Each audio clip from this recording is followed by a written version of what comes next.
আসসালামু আলাইকুম বন্ধুরা, কেমন আছেন? গুজরাট থেকে সকল বন্ধুকে জানাই এমএন কিচেনে অনেক অনেক স্বাগত।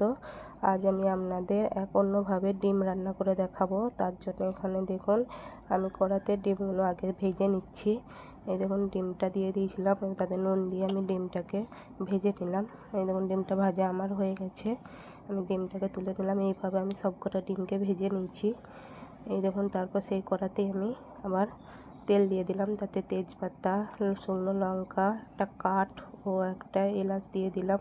ওইগুলো লাল লাল করে ভাজা হয়ে গেলে পেঁয়াজটা দিয়ে দিলাম, এবং পেঁয়াজটাকেও আমি একটু লাল করে ভেজে নেব, এবং তাতে একটু লবণ দিলাম যাতে পেঁয়াজটা টপ করে নরম হয়ে যায়।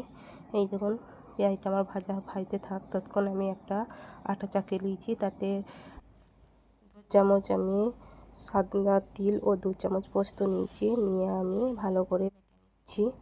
এই দেখুন আমি অল্প অল্প পানি দিয়ে ভালো করে বেটে নিচ্ছি, এবং এটা শিলবাটায় হলে ভালো হয়, কিন্তু আমার শিলবাটা নেই, তাই আমি আটা চাকলির মাধ্যমে বেটে নিচ্ছি। এবং এটা আমার বাটা হয়ে গেছে, এটাকে তুলে নিলাম। এইদিকে দেখুন পেঁয়াজটা আমার লাল হয়ে গেছে, এর মধ্যে টমেটো দিয়ে দিলাম। টমেটোটা দিয়েও ভালো করে আমি নেড়ে নিলাম। আর এইদিকে আমি কাজুটা কেটে নিলাম, কেটে নিয়েও আমি এটাকেও ভালো করে বেটে নেব।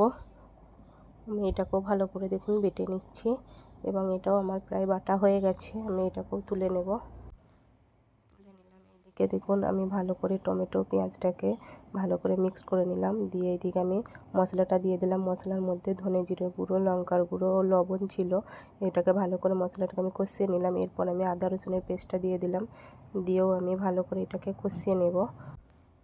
এবং আমি এই মশলাটাকেও ভালো করে কষিয়ে নিচ্ছি, এবং মশলাটা থেকে দেখুন তেলটা ছেড়ে গেছে, এটা কষানো হয়ে গেছে।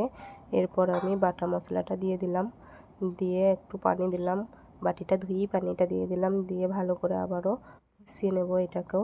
এই দেখুন আমি অনবরত নেড়ে যাচ্ছি, কারণ পোস্ত দিলে একটু তলাটা ধরে যাওয়ার ভয় থাকে, যাতে ধরে না যায়, তার জন্য আমি ভালো করে কষিয়ে নিচ্ছি। এটা ফুটতে শুরু করে দিয়েছে, এবং এটা আমার কষা হয়ে গেছে।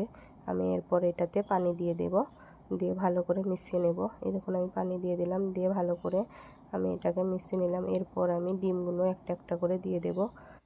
ডিমগুলো আমি দিয়ে দিচ্ছি। আপনারা চাইলে একবার হলেও বাড়িতে বানিয়ে দেখবেন, এটা খুব সুন্দর হয়। এরপর আমি ওপর থেকে একটু চিনি দিয়ে দিলাম। আর চিনিটা হচ্ছে আপনারা দিতেও পারেন, না দিতেও পারেন, কিন্তু দিলে টেস্টটা একটা আলাদা রকম হয়, তাই আমি দিলাম। এই দেখুন ফুটতে শুরু করে দিয়েছে, এবং আমার রান্নাটা প্রায় হয়েই গেছে। এরপর আমি একটা পাত্রে ঢেলে নিলাম। যদি ভালো লাগে তো লাইক, কমেন্ট ও শেয়ার করবেন। ভালো থাকবেন, দোয়া করবেন। আল্লাহ হাফেজ।